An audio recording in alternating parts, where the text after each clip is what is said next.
Tejas Eluay, remarkably relaxed as he enjoys the peace and beauty of Lake Sentani, near the Papuan capital of Jayapura. But the tranquility here is in stark contrast to the turbulent, long-running struggle to break free from Indonesia and set up a new independent nation. Kalau saya menghitung keburukan Indonesia, mungkin Jepang lebih baik, Vietnam lebih baik, Jerman di bawah pimpinan Hitler juga lebih baik. Ini bisa terkait. Sepengalaman waktu Belanda jajah kami, tidak pernah satu orang Papua pun ditembak di muka umum. Ini bangsa jahat.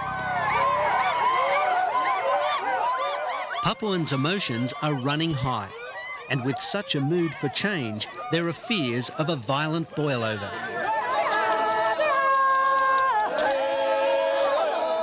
It's hard to separate the sentiment here from what's going on in Fiji and the Solomon Islands.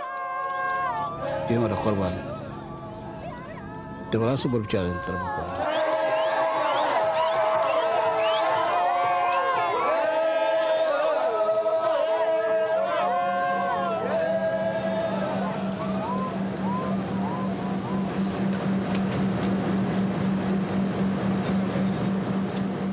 For these Amungmi women from Papua's highlands, this is a rare journey. Unfamiliar with anything outside their own tribal land, they're off to take part in what promises to be the greatest ever show of pan-Papuan solidarity, an historic independence congress in Jayapura.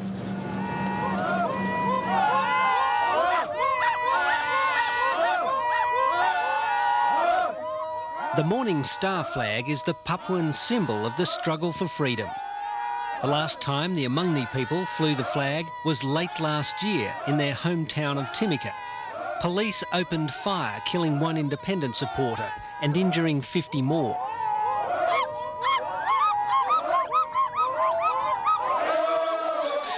Up in the hills of the capital, another highland tribe, the Lani from Mulia, have arrived after walking for 5 weeks. The mood for freedom and independence is infectious.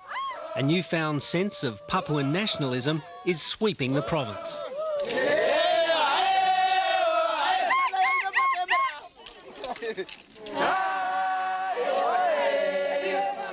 Down in the town centre, the Nabire people, who've also travelled hundreds of kilometres, are making their presence felt. While it's not a sight to strike fear into the hearts of the despised Indonesian military, it's nonetheless a provocative and illegal act. Saya minta merdeka! Saya minta merdeka!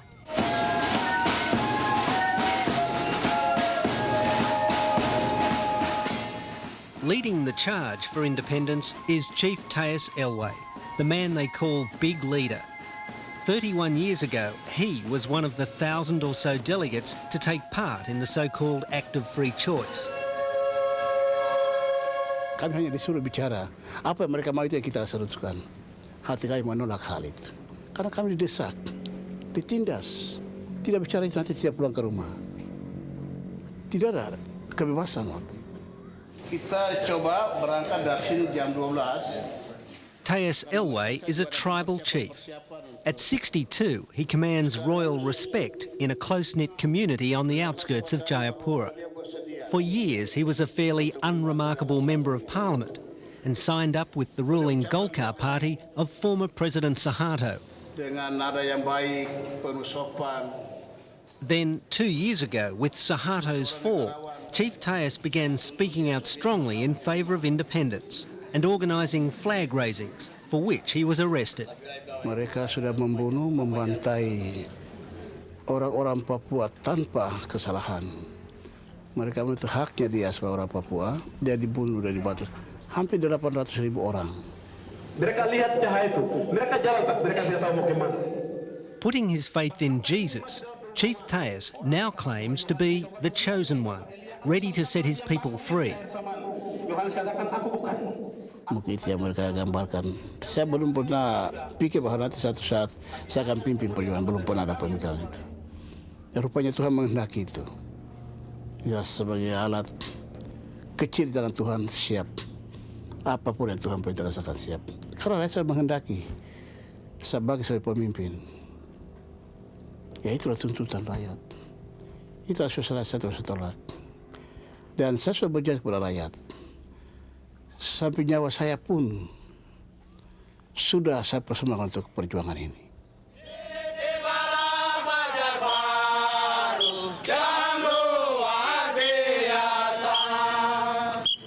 If the chief is the chosen one to regain the promised land, then this is the outfit to provide the muscle. The newly formed pro-independence militia group, SATGAS, or Task Force.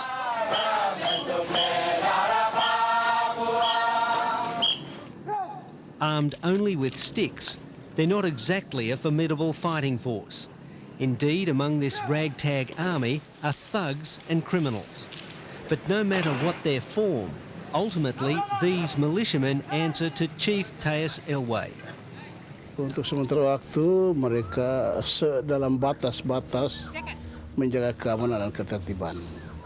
Tapi satu saat, apabila hak kita dikembalikan, kita akan proses mereka itu untuk ambil alih tugas keamanan.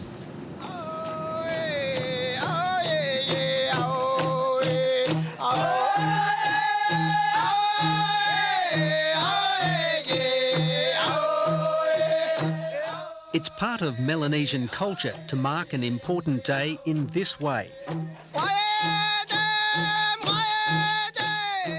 The supporters of the self-proclaimed Papuan leader provide a fitting send-off.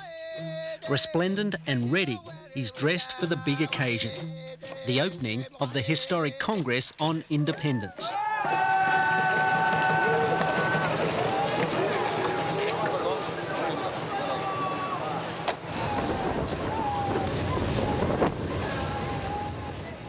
Joining the convoy and casting an entirely different figure, another who's played a key role in the long and often brutal struggle against Indonesian rule.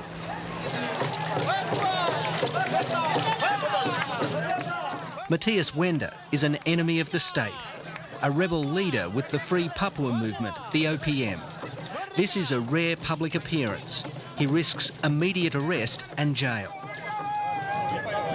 Indonesia itu kami ini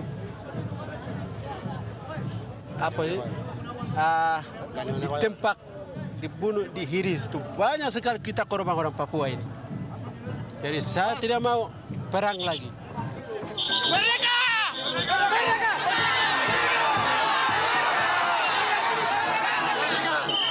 The chief, who's the star attraction, has pledged a peaceful campaign. The Indonesian government has even helped finance the Kongres.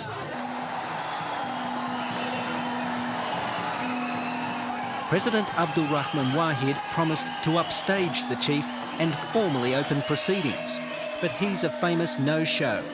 In line with strict government policy, he can't be seen to publicly support the breakaway movement. And there's one compelling reason: money.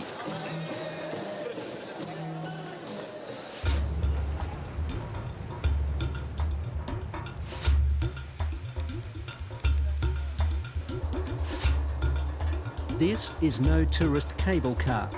It's taking these men to an altitude of more than 4,000 metres to work on one of the world's most extraordinary projects, Freeport. It's one of the richest gold and copper mines in the world. Are we the crown jewel? I guess you could say we are, in the sense that we are the biggest operation out here. We employ 14,000 people. We provide an economic livelihood for thousands and thousands of people beyond that. So I guess that's my definition of what we are out here.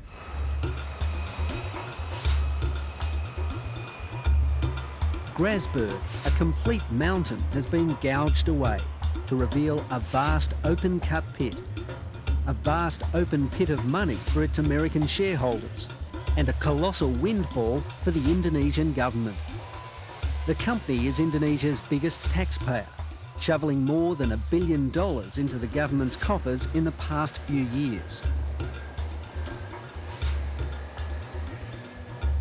it would be a bitter blow to Indonesia if it were to lose Freeport, and a massive gain to Papuans who dream of a new nation. Sampai kontrak karya itu dengan Indonesia mereka teken itu belum dengan orang Papua.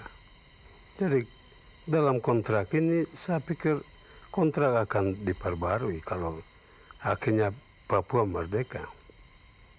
Dan kita belum ya baru mau berjuang ya. Papua juga baru berjuang. Amungme leader Tom Beanal is another key leader in the struggle for Papuan independence.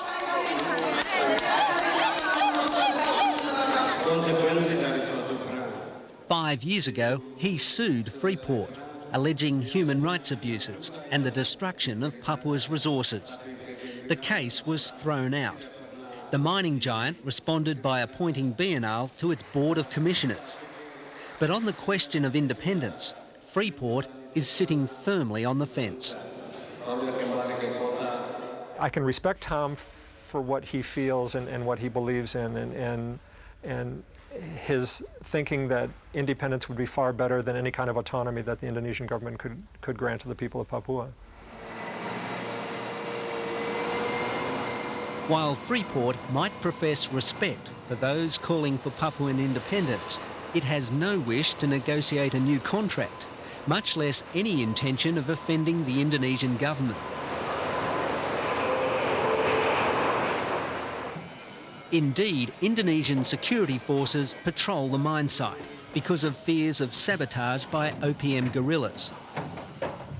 While there's been no recent attack, the mine and the military remain on constant alert.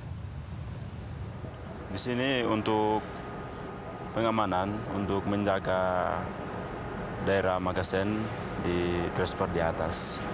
Jadi saya sebagai polisi, sebagai bawahan hanya melaksanakan pimpinan untuk melaksanakan tugas pengamanan di daerah Freeport, khususnya di Gresber. The government has made a decision that a military presence is necessary to guard one of the vital assets of the country of Indonesia.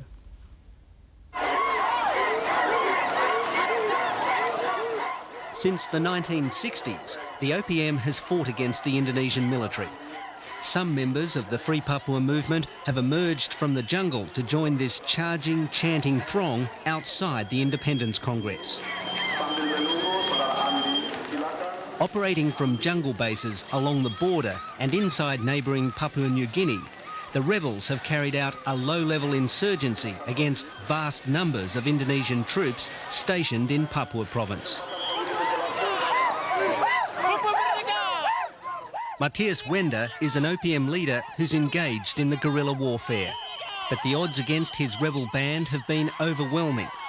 The Indonesian military stands accused of brutal repression, killing and torturing tens of thousands of Papuans. Now Matthias Wender is armed with a new strategy. Tidak, merdeka, merdeka penuh.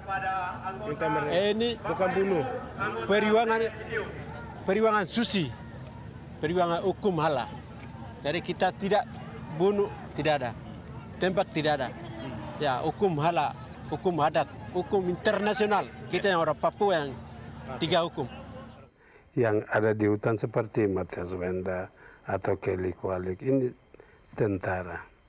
Kalau nanti sekarang dalam Kongres kita lihat mereka sebagai satu partai. Tapi kalau nanti merdeka pasti kita lihat mereka sebagai tentara.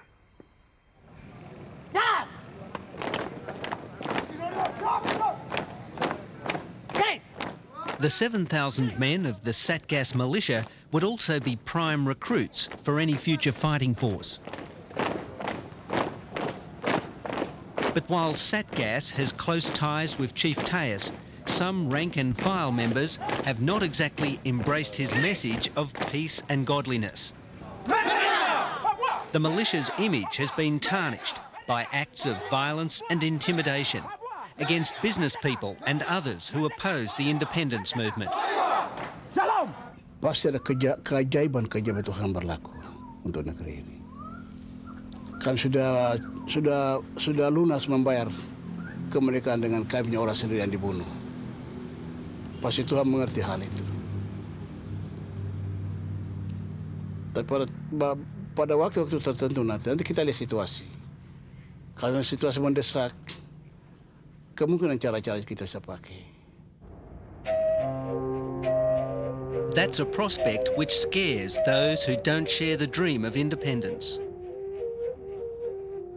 Twice a week, Indonesia's inter-island ferries pull into Jayapura harbour. Among the thousands of passengers, many from Java looking to make new lives. Their arrival will add to the rich cultural mix here. But rapid transmigration means Papuans may soon be a minority in their own land. In the early 1970s, Indonesians made up only 4% of Papua's population. Today, that figure has climbed to nearly 50%. To the indigenous Papuans, it's yet another form of Indonesian domination. Sama Benny boleh, sini Ben. Effie Purwarantomo and her husband run a humble soup kitchen in Jayapura. They left crowded central Java 2 years ago, a time of rioting and economic hardship, when neither of them could find work. Papua for them offered new hope, and the Papuans are their customers and neighbours. Tidak juga. Maksudnya ini, bisa berbaur dengan orang Papua, begitu orang Jawa. Bisa. Kami bisa berbaur. Bisa. Saya dari tadi. But there remains a fear of the same instability that plagues much of Indonesia. So what if Papua was to break away? Kalau saya pulang ke Jawa, pulang ke kampung.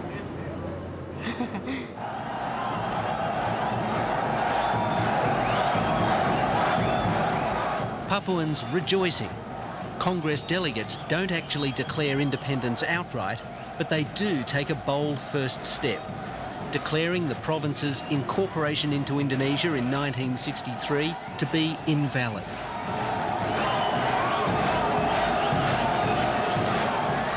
Amid the jubilation, the independence movement can point to the name change from Irian Jaya to Papua, the right to raise their flag and sing the national anthem.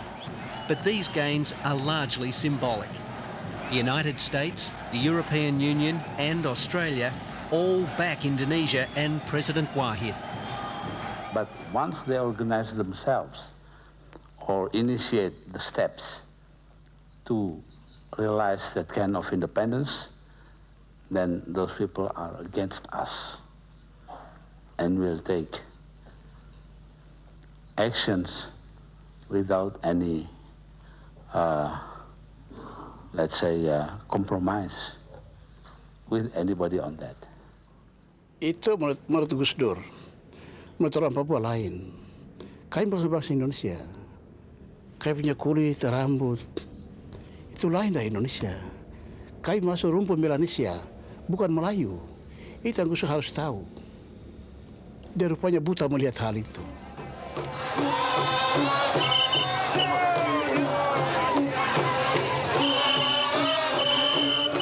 Papuan identity has found a new, vibrant expression. The struggle for Melanesian rights in Fiji and the Solomons will only fuel a new militancy. Indonesia has lost its hold over these people.